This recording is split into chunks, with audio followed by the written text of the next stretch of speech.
여러분, 어떤 한 사람이 있었습니다. 그 사람은 어떤 회사에 다니고 있고 유능한 직장인이었습니다. 신앙생활을 한 지 한 15년 된 사람이었는데 크리스천이었습니다. 그는 매일 큐티도 하고 하나님과 기쁘게 교제의 시간을 가지고 있었습니다. 그리고 하나님께서 그 회사에 자신을 보내셨다고, 그 직장에 하나님께서 자신을 파송하시고 보내셨다고 믿는 사람이었습니다. 그런데 그가 그 보낸 회사에서 직장 생활을 하면 할수록 마음의 상처를 받습니다. 자신이 생각한 것과는 좀 달랐던 것 같습니다. 회사 사람들이 거짓말을 하고 상처를 주고 묘한 경쟁 구도 속에서 서로를 견제하게 됩니다. 한 번은 어떤 일을 진행하는데 동료가 그 일에 대해서 자신이 맡겠노라고, 책임지겠노라고 얘기를 합니다. 그런데 그렇게 얘기해 놓고서 불리한 상황, 그리고 자신이 욕먹을 상황이 오자 자신은 모르는 일이라고 발뺌을 했습니다. 마음속에 일어나는 분노를 참으면서 그는 하나님께 용서를 구했습니다. 하나님, 왜 이런 일이 일어나는 걸까요? 그러면서 그를 이해해 보려고 노력합니다. 마음으로는 동료를 사랑하게 해달라고 교회에 나와서 울부짖으며 기도를 합니다. 그리고 이것을 통해서 그가 또 하나님께 받은 응답 중에 하나는 하나님께서 교만한 나의 마음을, 완고한 나의 마음을 좀 깨우치시고 깨트리셔서 나를 좀 변화시키려고 이러시나 보다라고 그가 결론을 내리고 받아들이기로 생각합니다. 그런데 그는 상처받은 마음으로 한동안 직장 생활 가운데 다른 사람들과 거리를 두기로 작정했습니다. 최대한 부딪히지 않으려고 합니다. 왜냐하면 이전에 당했던 상처와 아픔이 그를 다른 사람들에게 가까이 가는 것들을 어렵게 만들었기 때문입니다. 그 후 몇 년 동안 그는 열심히 일했습니다. 그 맡겨진 자리에서 최선을 다해서 일을 합니다. 그런데 어느 순간 회사에서 더 이상 일할 수 없다고 생각하게 됩니다. 그리고 하나님께서 정말 나를 이 자리 가운데, 이 회사 가운데 보내셨나 하는 고민을 갖게 되죠. 그리고 그는 결국 그 회사를 그만두고 다른 회사로 옮기게 됩니다. 그는 신앙적으로 훌륭한 청년이었습니다. 예수 그리스도를 인격적으로 알아가려고 애썼던 사람이었고요. 영적 훈련도 열심히 했습니다. 하지만 예수 그리스도에 대한 헌신이 다른 사람들을 감정적으로 또 성숙하게 대하는 것에 대해서 아무런 영향을 미치지 못했던 겁니다. 그저 성경적 진리를 잘못 적용했고, 사실 자라면서 무의식적으로 가족 안에서 익혔던 많은 관계를 통해서 자신이 익혔던 그 관계의 기술을 그대로 따라 거기에 적용하게 됩니다. 여러분, 이 청년의 모습은 사실은 제가 서울에서 청년부를 맡고 한동안 청년들을 열심히 양육할 때 많은 청년들이 와서 이러한 고민들을 나누었습니다. 분명 하나님께서 이 직장에 저를 보내셨습니다. 신앙도 있고 믿음도 뜨거웠습니다. 근데 가서 발견한 것은 그것이 하나님이 나를 이곳에 보내시지 않는 것과 같은 그런 마음을 갖게 된다는 거죠. 우리도 마찬가지입니다. 하나님께서 나를 이곳에 보내셨어. 분명 나를 어떤 목적을 가지고 하나님의 사랑을 전하기 위해서 이 자리에 보내셨어라고 생각하게 됩니다. 그러나 현실은 그렇지 않은 거죠. 여러분, 우리는 자라면서요, 학교나 직장에서 실력을 갖추기 위해 다양한 기술들을 습득합니다. 하지만 학교에서도 직장에서도 제대로 사랑할 줄 아는, 사람들과 소통하고 그들을 이해하고 정서적으로 건강한 관계를 맺는 것은 그런 성숙한 성인으로 자라는 기술을 사실은 배우지는 못합니다. 마찬가지로 교회에서도 세상과 똑같은 관계를 맺으려는 분들이 있습니다. 신앙은 갖고 있고 믿음은 있지만 하나님 안에서 성숙해 나가고자 성장하려는 노력을 멈춘 분들입니다. 그런 분들은요, 살아가는 방식이나 관계 맺는 방식, 여전히 지금까지 세상에서 영향받아왔던 그 방식대로, 세상의 방식대로 그대로 살아가고자 합니다. 여러분, 그래서 관계뿐만 아니라 우리는 정서적으로, 영적으로 성장하고 훈련하는 시간들이 필요하다는 겁니다. 그런 필요가 있습니다. A.W. 토조 목사님께서요, 만족은, 특별히 영적인 만족은 우리의 원수입니다 라고 말했습니다. 저는 고린도 교인들을 보면서 그런 생각들을 많이 합니다. 여러분, 고린도 교인들은요, 열정이 있었습니다. 교회 안에 놀라운 은사가 나타났습니다. 우리가 보기에 그들은 굉장히 대단한 사람들이었어요. 그런데 그 교회 안에, 그 고린도 교회 안에 우리가 생각할 수 없는 엄청난 문제들이 생겨나기 시작합니다. 수많은 갈등과 어려움이 찾아왔습니다. 스스로의 은사를 뽐내기 시작하고 서로를 무시했던 거죠. 그래서 바울은요, 너희가 더욱 큰 은사를 사모하라고 말합니다. 그러면서 사랑장이라고 불리는 고린도전서 13장을 통해서 사랑의 은사가 무엇인지를 말합니다. 다른 것을 사모하는 것이 아니라 너희가 뽐내고 자랑하는 그 은사가 아니라 사랑의 은사를 사모하라는 것이죠. 여러분, 교회가요, 영적인 갈망을 잃어버리고 영적인 성장을 멈출 때 교회는 문제를 겪게 됩니다. 하영조 목사님께서요, 7년 된 교인은 떠나라라는 말을 자주 하셨어요. 그래서 7년 된 교인들은 하영조 목사님을 피해 다녔습니다. 나에게 떠나라고 하시면 어떡할까? 그래서 자주 피해 다녔다고 합니다. 제가 왜 하영조 목사님께서 7년 된 교회는 떠나라고 하셨을까라는 부분들을 한번 묵상해 봤습니다. 생각해 봤습니다. 7년 된 교인들 그럼 다 떠나야 되는, 우리 다 떠나야 될까? 그런데 7년이라는 시간은 그냥 얘기하신 것이 아니라 성장하라는 시간이었던 겁니다. 그런 한계가 없으면 우리는 별 생각 없이 교회에 다닐 겁니다. 그냥 아무런 생각 없이 크로노스의 시간을 보내고 있을 겁니다. 그런데 7년이라는 시간을 목표로 정하면, 그 한계를 두면 그 시간을 통해서 온누리교회에 열심히 양육을 받고 성장하려는 시간으로 그 시간을 갖게 되는 거죠. 제가 양육 파트에서 열심히 섬겼는데요, 우리 교회 한동안 양육 파트를 전체 양육을 다 섭렵하는데 한 7년이라는 시간이 걸린다는 얘기를 들었어요. 그러니까 그 정도의 시간이 걸리는 거죠. 그래서 언제든지 그 시간을 통해 7년 동안 열심히 양육받고 성숙하고 성장할 때 하나님께서 언제든지 부르심이 있을 때 그것을 향해 떠날 수 있는 준비를 하라는 거죠. 여러분, 우리도 마찬가지입니다. 여러분, 영원히 아름다운 건, 하나님의 세계가 아름다운 건 우리의 시간이 정해져 있기 때문이에요. 우리의 시간은 한정되어 있습니다. 우리는 유한한 삶을 살아갑니다. 그렇기 때문에 이 유한한 삶이 아름다운 거예요. 왜냐하면 이 유한한 삶 가운데 열심히 성장하고 성숙해서 하나님 나라의 영원한 세계를 바라볼 수 있기 때문입니다. 그런데요, 교회가 계속해서 성장하지 않을 때 어떤 일이 일어납니까? 교회가 성장하지 않을 때 고린도 교회처럼 문제를 갖게 됩니다. 나는 완벽해, 완전해, 나는 괜찮아 라고 여겨질 때 자신을 바라보는 것이 아니라 다른 사람을 향해 손가락질을 하기 시작합니다. 그리고 나는 괜찮다라고 여기기 시작하죠. 우리가 계속해서 영적으로 성장하지 않고 새로운 분들을 성장시키지 않으면, 그렇지 않으면 교회는요, 고인물이 되어갑니다. 썩어갑니다. 고린도 교회와 같이 아무리 많은 일을 하고 능력이 나타나도 서로 사랑하지 않고 갈등하는 교회가 될 겁니다. 여러분, 영적인 성장을 갈망하는 여러분 되시기를 주님의 이름으로 축복합니다. 저는 대전 온누리교회가 하나님을 좀 갈망하고 하나님 닮기를 원하며 우리가 좀 성장했으면 좋겠다라는 열망을 가지고 말씀의 자리로 나오고 또 양육도 열심히 하고 그렇게 열심히 달려가는 여러분 되시기를 주님의 이름으로 축복합니다. 여러분, 7년 되면 떠나십시오. 이 말씀이 그냥 떠나라는 것이 아니라 하나님의 부르심의 자리가 어디인지 떠나라는 얘기입니다. 한 7년 정도 되면요, 섬기십시오 라고 하면 제가 기다렸습니다. 제가 그걸 위해 기도하고요, 지금까지 영적으로 성장하고 성숙하는 시간을 가졌습니다. 이런 말이 들렸으면 좋겠어요. 그래서 목회자들이 이것 좀 섬겨주십시오 라고 말하면 제가 목사님의 기도를, 목사님의 그 부르심을 목사님이 전하시기를 기다렸습니다. 그렇게 얘기하는 여러분 되시기를 바랍니다. 제가 청년부 섬길 때 그런 전화 걸면 어떤 청년들은 전화를 안 받습니다. 피합니다.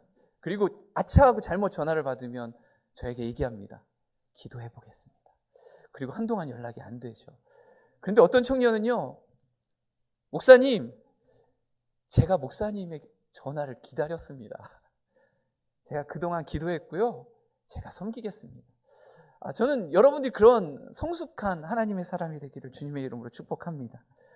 예수님은요, 군중들에게 위대한 말씀을 전하셨습니다. 하지만 군중들이 말씀을 자신의 것으로 충분히 받아들이지 못할 것도 잘 아셨습니다. 그래서 12제자를 부르셨죠. 3년 동안 밤낮으로 함께 생활하셨습니다. 예수님은 자신의 가르침을 몸소 실천해 보이셨고요, 제자들이 그렇게 살 수 있도록 훈련시키고 그 능력도 부여해 주셨습니다. 예수님은요, 영감만으로, 또 감정적인 것만으로 충분하지 않다는 것을 잘 알고 계셨습니다. 지식으로 충분하지 않다는 것도 잘 알고 계셨습니다. 우리는 교회에서 말씀도 듣고요, 성경 공부도 열심히 합니다. 그런데 그것만으로 부족하다는 것을 알게 됩니다. 깨달아야 합니다. 정서 발달의 유아 단계에서 어른으로 자라기 위해서는요, 실제적인 방법과 훈련이 필요합니다.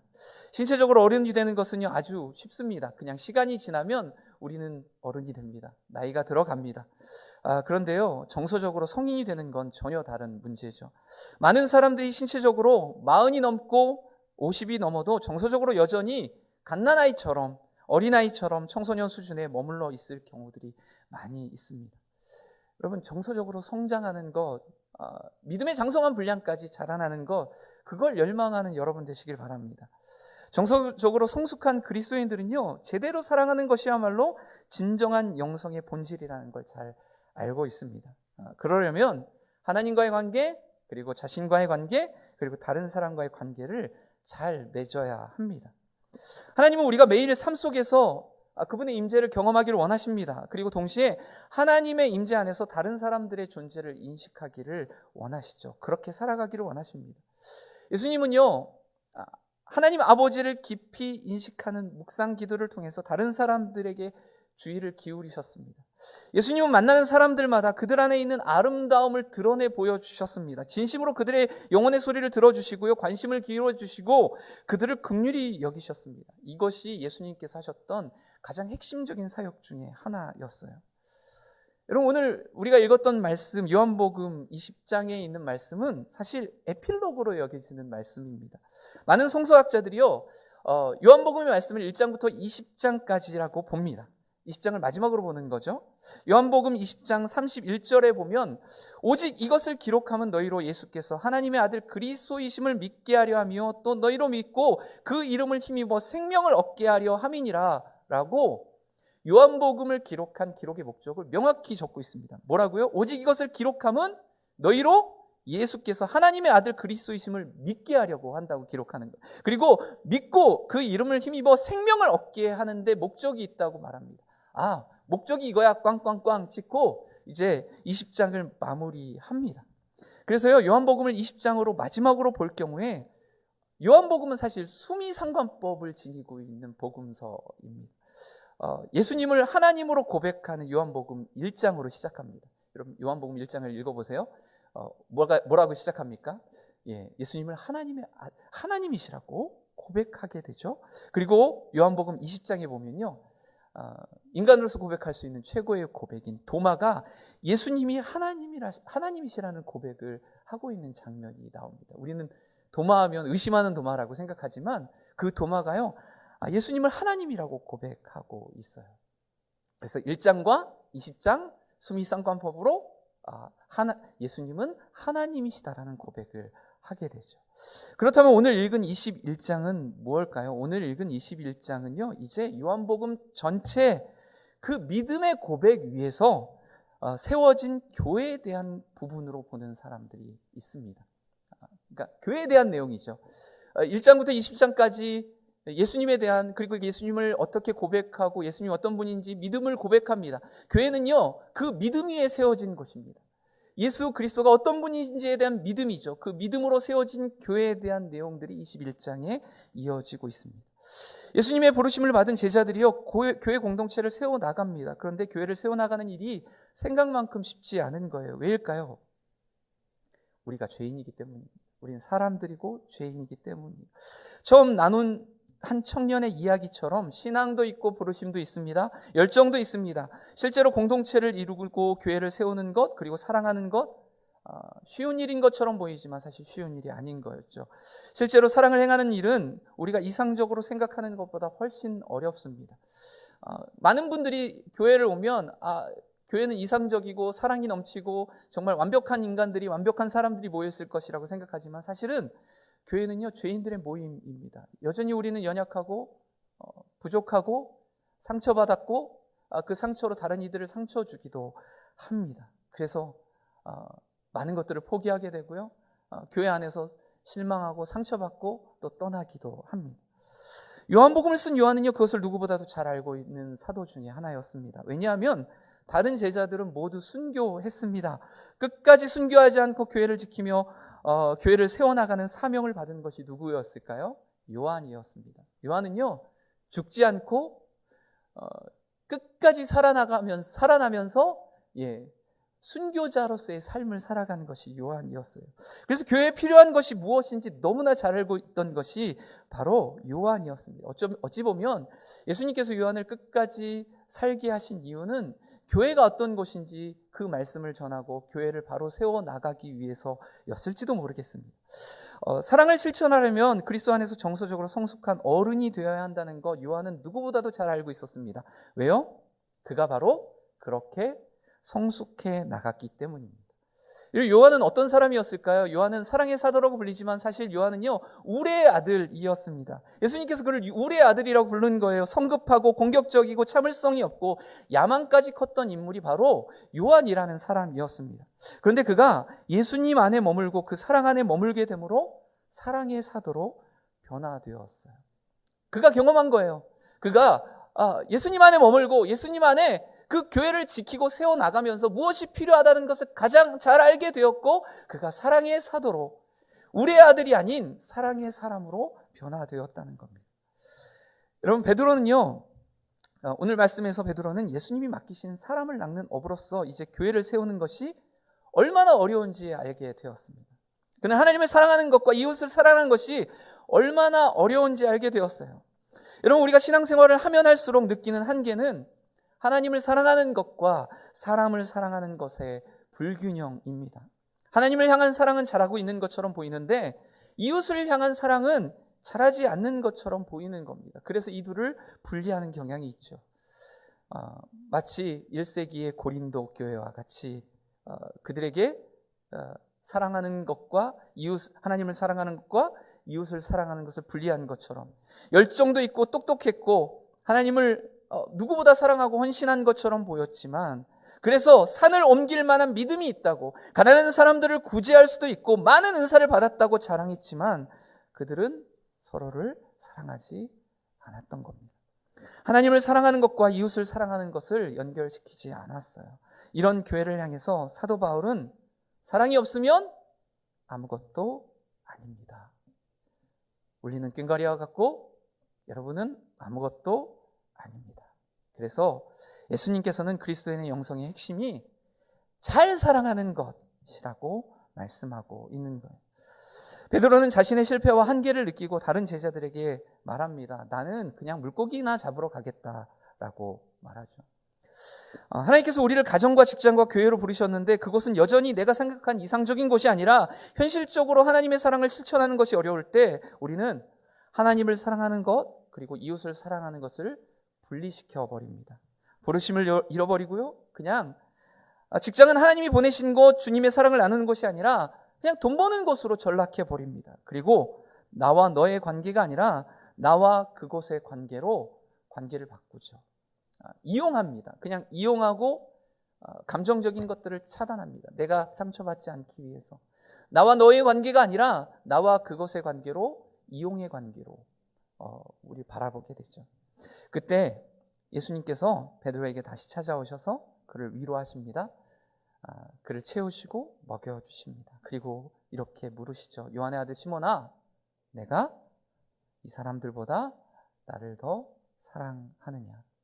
베드로가 말합니다. 예, 주님, 제가 주님을 사랑하는 것을 주께서 잘 아십니다. 예수님이 베드로에게 말씀하시죠. 내 어린 양 떼를 먹여라. 그리고 예수님은요 계속해서 두 번이나 더 물으십니다. 내가 나를 사랑하느냐? 내 양 떼를 쳐라. 내 양 떼를 먹여라. 여러분 우리도 베드로와 마찬가지로 제자로 부르심을 받았습니다. 믿으십니까? 네, 여러분 그냥 교인으로 부르신 게 아니라요 제자로 부르셨다는 거예요. 그러나 우리는 현실의 문제 가운데 때로는 교회 안에서 말씀대로 살지 못하고 여전히 성장하지 못하는 우리 자신의 모습을 바라보게 됩니다. 그리고 실패했다고 느낍니다. 베드로처럼 우리도 자신은 예수님의 제자로서의 자격이 없다고 여기면서 요즘 말로 말하면 사표를 던집니다. 물고기 잡는 업으로 그냥 돌아가 버립니다. 교회에서의 신앙생활과 세상과 분리된 생활을 합니다. 하나님의 부르심은 잊어버리고 그냥 세상은 세상, 교회는 교회. 그래서 자신을 세상에서 크리스천이라고 말하지도 않습니다. 오히려 자신의 그런 부끄러운 모습이 예수님께 오히려 누가 된다고 생각하는 거예요. 스스로를 감추고 숨기고 나는 크리스천이야, 나는 그리스도인이야, 나는 예수님의 제자야 라고 밝히지도 않죠. 그런데 여러분 이러한 베드로의 모습이 베드로가 예수님을 더 사랑한 모습일까요? 베드로 자신을 더 사랑한 모습일까요? 겉으로 보면 베드로는 예수님을 위한 것처럼 보여요. 예수님의 명예를 엄청 위하고 있는 것처럼 보입니다. 또 내가 실패해서 예수님을 모욕할 수 없다, 그런 마음을 갖고 있는 것처럼 보일 수 있습니다. 그런데요, 더 깊이 들여다보면 베드로는 지금 예수님보다 자기 자신을 더 사랑하고 있는 겁니다. 간혹 우리도 봉사와 섬김 앞에서 내가 너무 부족해서 못한다, 이런 말을 할 때가 있습니다. 여러분, 그게 주님을 더 사랑하는 겁니까? 나를 더 사랑하는 겁니까? 겉으로 보면 주님을 더 사랑하는 거지만 깊이 들여다보면 나를 더 사랑하는 겁니다. 주님을 더 사랑한다면 우리는 우리 자신을 아끼지 않습니다. 베드로가 그때까지 계속해서 실패합니다. 실패한 이유가 무엇이었을까요? 그것은 예수님보다 자신을 더 사랑했기 때문이에요. 베드로는 지금 또한 계속해서 자신을 더 사랑하는 모습을 보여주고 있는데요. 특히 그는 어떤 결과, 좋은 결과를 사랑하고 있습니다. 어떤 결과입니까? 예수님을 배반하지 않는 결과, 예수님을 배반하지 않았다면 얼마나 좋았을까라는 자신의 의에 빠져 있습니다. 나는 멋있는 크리스천이 되고 싶어라는 그런 의에 빠져 있는 거죠. 그리고 예수님을 절대로 배반하지 않은 그 좋은 성공한 결과를 너무나 사랑합니다. 여러분, 우리가 잘 생각해 봐야 합니다. 내가 정말 주님을 사랑하고 있는지, 아니면 주님을 사랑하는 나를 사랑하고 있는지. 제 아내가 가끔 그러더라고요. 여보, 나를 사랑한다고 자꾸 말하는데 자신을 사랑하고 있는 나를 사랑하는 것 같아 라고 얘기하더라고요. 그 모습을 사랑하는 것처럼 보인다라고 저에게 반문한 적이 있습니다. 우리도 물어봐야 됩니다. 정말 내가 예수님을 사랑하는지, 예수님을 사랑하는 그 멋진 모습에 나를 사랑하고 있는지. 우리는 어쩌면 이 두 가지를 혼동할 때가 너무 많다는 겁니다. 지금 예수님의 말씀은요, 너는 아직 너를 더 사랑하고 있어. 그리고 너는 이제 너를 더 사랑하기보다는 비록 실패했지만 그래도 나를 더 사랑하려구나. 그 어떤 성공한 결과보다, 너가 생각했던 이상적인 그 모습보다 너는 그냥 나를 더 사랑해라. 그렇게 지금 베드로를 초대하고 계시는 거예요. 내가 실패했다고 스스로 사람을 낚는 어부가 될 수 없다고 하지 말고, 내가 너를 사람을 낚는 어부로 부른 사명을 더 사랑하지 않겠니? 그 뜻으로 내가 나를 사랑하느냐? 지금 묻고 계시는 거예요. 여러분, 우리는 하나님의 사명의 자리에서 때로는 실패합니다. 사랑하는 것도 실패하고요. 하나님께서 주신 그 사명의 자리, 직장과 가정과 또 공동체 안에서 하나님께서 정말 멋진 사람으로 나를 바꾸실 것이라는 그 믿음을 가지고 나아가지만 여전히 부족한 자신을 바라봅니다. 사랑을 베풀지 않고 여전히 강팍한 우리의 모습을 봅니다. 그러면서 우리는 우리를 실패했다고 여기죠. 그러나 하나님은요, 주님은 끊임없이 우리를 부르십니다. 실패한 너의 모습 때문이 아니라 그냥 나를 더 사랑하라고 말씀하시는 거죠. 여러분, 보통 우리는요, 우리 자신을 우주의 중심으로 둡니다. 그리고 그렇게 삶을 경험한다고 생각합니다. 내 눈을 통해서 세상을 바라보고, 내 귀를 통해서 주변의 소리를 듣고, 내 감각을 통해서 느껴지고 소망하고 경험하는 것만이 내 경험이라고 생각하죠. 그래서요, 우리는 본성적으로 주변 사람들이 자신의 뜻을 내려놓고 내가 원하는 대로 되기를 바랍니다. 다른 사람들의 세계가 나의 세계와 비슷해졌으면 좋겠다고 생각합니다. 그런데요, 하나님과의 관계에서도 같은 방식으로 행동을 하죠. 영적 여정을 가는 동안에 마치 내가 중심인 것처럼 생각합니다. 그래서 스카펙이라는 사람이요, 우리 모두가 나르시스트로 태어났고 나르시시즘에서 벗어나 성장하는 법을 배우는 것이 영적 여정의 핵심이라고 말합니다. 그리고 어거스틴은요, 자기 자신에게서 매몰된 상태를 죄라고 정의했어요. 우리는 하나님께 받은 능력으로 다른 사람과 하나님께 관심을 기울이기보다 자기 자신에게만 초점을 맞춰갑니다. 여전히 하나님께 부르심을 받고 사랑을 나누라고 말하지만 자신 안에 빈 공간, 그 영혼의 빈 공간, 그것을 아직 채우지 못했다고 생각하는 거죠. 그러면 여러분, 우리가 우리 자신보다 예수님을 더 사랑하게 되면 어떻게 될까요? 여러분, 우리가 예수님을 진정으로 사랑하게 될 때 우리는 우리 자신이라는 감옥으로 초월해서 영적인 성장을 이루게 됩니다. 더 큰 사람이 됩니다. 나를 초월해서 하나님께로 나아가게 되고요, 나를 초월해서 이웃에게로 나아가게 됩니다. 나에게 집중되었던 에너지가 더 커져갑니다. 다른 이들을 돌보게 되고요. 내가 할 수 없는 그 일들을 감당하게 되죠. 나의 아픔에만 매몰되지 않고 다른 사람의 아픔을 돌볼 수 있는 사람이 되게 됩니다.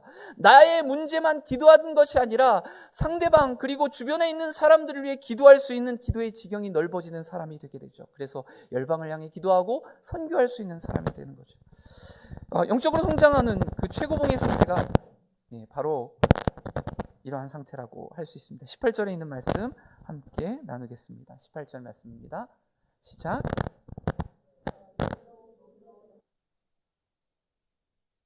원하는 곳으로 다녔지만 늙어서는 남들이 내 팔을 벌리고 너를 묶어 내가 원하지 않는 곳으로 너를 끌고 갈 것이다.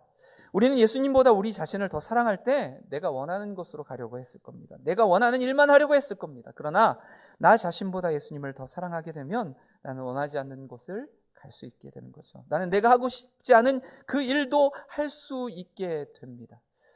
그래서 주님의 사랑 안에 거하고 주님을 더 사랑하게 될 때 콜링이 오면 이렇게 얘기하는 거예요. 하기 싫어도 할 수 있습니다. 제가 주님 섬기겠습니다. 말할 수 있는 거죠. 내가 예수님을 더 사랑하게 될 때 바로 그때 우리는 주님의 양을 먹이고 주님의 양을 칠 수 있게 됩니다. 그래서 예수님은요, 베드로가 자신보다 이제 예수님을 더 사랑한다고 말하자 내 양을 먹여라, 내 양을 쳐라, 내 양을 먹이라라고 말씀하십니다. 예수님께서 베드로에게 나를 따르라라고 말씀하십니다. 그러자 베드로는 갑자기 이제는 주변을 돌아봅니다. 요한을 보고 예수님께 묻게 되죠. 21절부터 22절의 말씀입니다. 함께 읽겠습니다. 21절, 22절 시작. 베드로가 그 제자를 보며 예수께 물었습니다. 이 사람은 어떻게 되겠습니까? 예수께서 대답하셨습니다. 내가 돌아올 때까지 그가 살아있기를 내가 원한다 할지라도 그것이 너와 무슨 상관이 있겠느냐? 너는 나를 따라라. 여러분, 우리는 대부분 사람들이 모두 나와 같은 방식으로 세상을 볼 것을 요구합니다. 그런데 정서적으로 건강한 사람들의 특징이 있는데요. 그 특징은 이 땅의 모든 사람들이 제각기 자신만의 개성과 독특함과 독립성을 가지고 있고 그것을 모두 소중하고 옳다고 여길 수 있고 인식하는 겁니다. 나의 부르심이 있듯이 다른 사람에게도 다른 부르심이 있습니다. 그걸 인정하는 거예요. 베드로의 부르심이 있지만 또한 요한을 향한 하나님의 계획과 부르심도 있다는 겁니다. 내 남편을 향한 하나님의 부르심도 있지만 내 아내를 향한 하나님의 부르심이 있는 거예요. 부부가 하나 된다는 건 그걸 인정하고 서로를 격려하고 돌봐주고 응원하는 겁니다. 교회도 마찬가지입니다. 교회 안에서 우리는 하나 되게 하시는 건 똑같은 것으로 서로를 강요하는 것이 아니라 각자의 부르심을 응원해주고 기도해주는 거죠. 그것을 인정하지 않으면 어떻게 될까요? 베드로가 얘기했던 것처럼 나는 순교하고 나는 이렇게 섬기는데 쟤는 어떤 겁니까? 주여 이 사람은 어떻게 되겠습니까? 라고 묻습니다. 마치 마르다가 마리아에게 한 것처럼 저는 열심히 섬기고 있는데 쟤는 왜 안 섬깁니까? 쟤에게 명령해서 저를 좀 도우라고 말씀해 주십시오 라고 말합니다. 여러분, 마틴 부버라는 사람이요, 진정한 관계는 두 사람이 기꺼이 서로의 다름을 뛰어넘을 때 맺어질 수 있는 거라고 말합니다. 하나님은 우리에게 강요하지 않으십니다.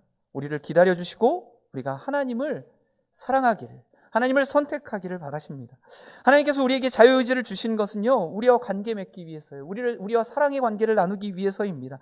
우리가 그저 하나님의 명령에 무조건적으로 따르는 자유의지가 없는 장난감이 아니라 인격과 인격이 만나 사랑할 수 있는 존재가 되기를 원하십니다. 그래서 사랑은요, 다른 게 아니라 자유의지를 가진 두 인격이 만날 때 가능한 거예요. 강요한다고 사랑하는 거 아니에요. 강요에 의해서 사랑한다는 건 그 사랑이 아닙니다. 여러분, 우리는 물건을 사랑한다고 말하지 않습니다. 물건은 이용할 뿐입니다. 하나님은 우리를 사랑하시기 위해 창조하셨어요. 우리와 사랑을 나누기 위해 창조하셨습니다. 그래서 우리에게 자유의지를 주는 모험을 감내하십니다. 우리가 하나님을 떠날 위험성이 있음에도 불구하고 하나님은요, 우리에게 자유의지를 주셨어요. 그리고 그 자유의지로 하나님을 사랑하고 선택하도록 하십니다. 만약 자유의지가 없다면 그것은 사랑의 관계가 아닐 겁니다. 그래서 여러분, 우리가 누군가와 맺는 관계 방식이 하나님과 관계 맺는 방식을 보여줍니다. 사람들의 친밀한 관계에서 드러나는 나 너의 관계, 그 하나님과의 인격적인 관계가 우리가 인간과 관계 맺는 그 관계를 반영한다는 거예요. 누군가와 맺는 참된 관계가 영원한 당신이신 하나님과의 관계를 보여주는 흔적이 된다는 거죠. 이러한 이유 때문에 우리가 누군가를 정서적으로 성숙한 어른으로 잘 사랑하고 그들을 그것이 아닌 너로 대한다면 여러분 그 가운데 아주 놀라운 일들을 경험하게 됩니다. 그 관계 속에 참된 사랑이 뿜어나올 때 하나님의 존재가 드러납니다. 나와 너 사이에 하나님의 거룩한 공간이 생기게 되는 거죠. 신성한 공간이 생깁니다. 우리가 맺는 관계, 그 관계들 속에서 나와 너의 관계, 이용하는 관계가 아니라 하나님께서 나와 너의 관계를 맺게 하시고 하나님이 주신 그 사랑의 관계를 통해 사랑하게 하신다는 것을 알게 될 때, 그 성숙한 정서로 나아갈 때 우리는 갈등과 어려움들을 해결하고 성숙한 사람들로 살아가게 되죠. 갈등을 성숙하게 해결하게 합니다. 그리고 상대방의 관점을 고려하고 타협점을 찾을 수 있는 능력을 갖게 됩니다. 여러분 진정한 화해의 핵심은 다른 게 아니라 우리가 하나님의 형상으로 만들어진 존재임을 인식하는 겁니다.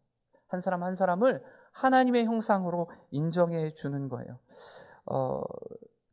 제가 이 회복사역, 이 정서적으로 건강한 영성이 회복사역 안에 있습니다. 정서적으로 건강한 영성을 원래 이 담당이 서울에 있을 때 담당을 정서적으로 건강한 영성 마지막으로 담당하고 왔고, 그 전에 했던 것이 그 하트스쿨이라고 어린이 부모 학교였습니다. 그 부모 학교에서 주로 이제 부부들과의 관계들을 이야기합니다. 대부분의 부부들은요, 관계를 맺을 때 관계의 어려움을 겪는 건 서로를 조종하기 시작할 때 관계의 어려움을 맺습니다. 왜 조종하기 시작할까요? 네, 그것은 마이크가 잘 조정되었으면 좋겠는데 저는 물건을 조정합니다. 근데 우리에게는요 채워져야 할 필요가 있습니다. 사람은 어떤 필요를 채워야 돼요. 그게 안정감과 중요감입니다. 특별히 남성들은 중요감을 채우고 싶습니다. 난 중요한 사람이다라는 걸 인정받고 싶어 하죠. 여성들은요 안정감을 얻기를 원합니다. 그것은 사랑받는 거예요. 그냥 그 존재로 사랑받는 겁니다. 그래서요 결혼하는 분들에게 그렇게 얘기하죠. 아내는 사랑을 원하고 남편은 인정을 원합니다. 그래서 인정해 주십시오, 사랑해 주십시오. 그런데 여러분 그 인정과 사랑, 안정감과 중요감은요 사실 사람이 사람에 의해서 채워질 수 없습니다.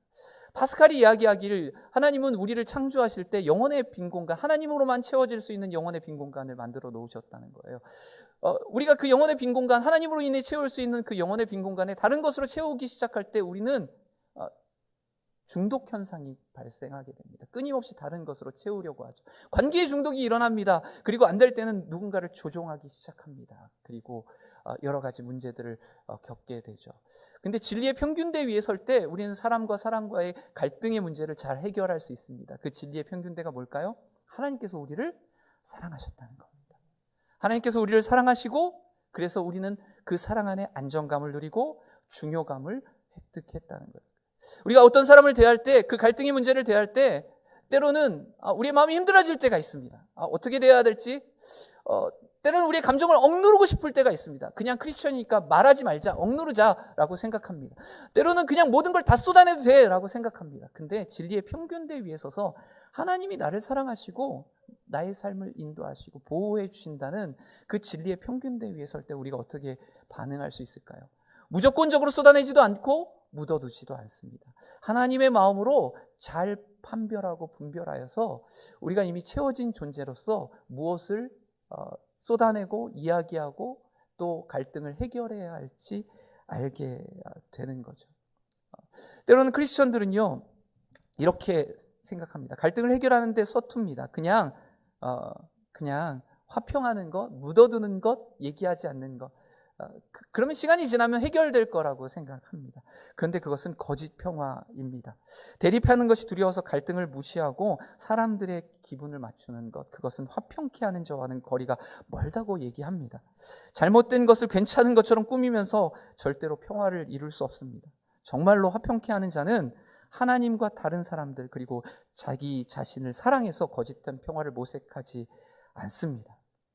주님의 진리 위에 서서 그 진리 안에 반응하며 사람들을 대하게 되죠. 그런데 우리가 다른 것으로 자꾸만 채우게 될 때, 하나님의 그 진리 가운데 채워지지 않을 때 우리는 그것을 채우기 위해 사람들을 조종하기 시작할 겁니다. 그리고 조작할 거예요. 특히 남편들이 아내에게 안정감을 주지 못하기 때문에 대부분 이 현상은 아내가 남편들을 조작하고 조종하는 데 이릅니다. 남편들은 어떻게 할까요? 남편들은 주로 숨습니다. 회피합니다. 그리고 그냥 평화가 자연스럽게 올 거라고 생각합니다. 하지만 평화는 그렇게 쉽게 오지 않습니다. 정말 온전히 사랑할 수 있는 방법은요, 우리가 주님 안에, 그 사랑 안에 거하는 겁니다. 그 사랑에 채워지는 겁니다. 그리고 그 사랑을 통해서 흘려보낼 수 있을 때, 사랑의 진리의 그 진리의 평균대 위에 우리가 설 때, 내가 만나는 사람, 그 사람에게 하나님께서 나를 파송하셨다는 걸 알게 됩니다. 그리고 그 사랑을 쏟아놓고 그 사랑의 관계를 이루어갈 수 있는 거죠. 여러분, 그 사랑의 관계를, 사람들과의 맞는 관계 속에서 온전히 관계 맺는 여러분 되시기를 주님의 이름으로 축복합니다.